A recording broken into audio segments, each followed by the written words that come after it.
ওয়ালটনের পক্ষ থেকে খুব শীঘ্রই একটি সুদর্শন স্মার্টফোন লঞ্চ হতে যাচ্ছে, যেটার মডেল নাম্বার হচ্ছে ওয়ালটন নেক্সট জি N26, যেটার বাজার মূল্য মোটামুটি 15,000-এর মধ্যে থাকতে পারে।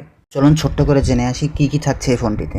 অ্যান্ড্রয়েড 14-এর পাশাপাশি থাকছে নিজস্ব ডিডো ওএস এবং প্রসেসর হিসেবে থাকছে ইউনিএসওসি T616, যেটি মিডিয়াটেক হেলিও G85 এর থেকে স্কোর অনুযায়ী কিছুটা বেটার। ফোনটির ব্যাক প্যানেলের একমাত্র কার্যকরী সেন্সর 50 মেগাপিক্সেলের। সামনের দিকের সূক্ষ্ম পাঞ্চলে থাকছে 8 মেগাপিক্সেলের সেলফি শুটার, থাকছে IP52 রেটিং, অর্থাৎ সামান্য পানিতে খুব একটা ক্ষতি হবে না বলে দাবি করছে ওয়ালটন। ফোনটিকে ব্যাকআপ করার জন্য থাকবে 5000 mAh এর ব্যাটারি এবং এটিকে চার্জ করার জন্য থাকবে 18 ওয়াট ফাস্ট চার্জিং সাপোর্ট। থাকছে মানানসই রোম ভ্যারিয়েন্ট UFS 2.2 LPDDR4X টাইপটি, মোটামুটি কাজ চলে যাবে। 196 গ্রামের ভারী ফোনটির বাকি সাধারণ স্পেকগুলো এক নজরে দেখে ফেলুন।